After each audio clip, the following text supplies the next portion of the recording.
This haunting self-portrait by a Swiss painter reminds us that life hangs by a thread, or perhaps a violin string, and hides much more than what meets the eye.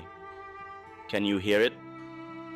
It's the moving, melancholic sound of a solitary violin, the soft tapping of bony fingers on polished wood, and the vibrato of a whisper in your ear, "I'm near."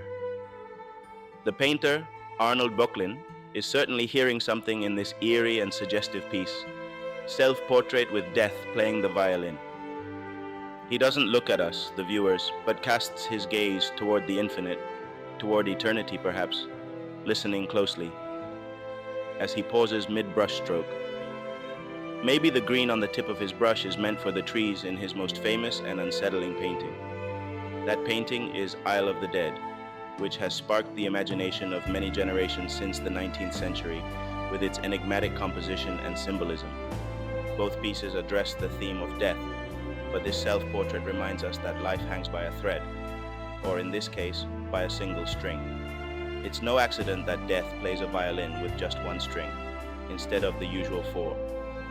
Here, death takes over the role of the Morai, the mythological beings who control the metaphorical thread of each person's life from birth to death, and even beyond, in Hades. That single violin string could snap at any moment. For many of us, our own mortality remains an abstract concept, until we face a serious illness or accident, or lose a loved one. Arnold Böcklin, the Swiss symbolist painter, frequently explored the theme of death throughout his long career, likely because he knew all too well how fragile life can be. Of the 14 children he had with his Italian wife Angela, 8 died in childhood, and the family had to flee from the clutches of death twice during cholera epidemics.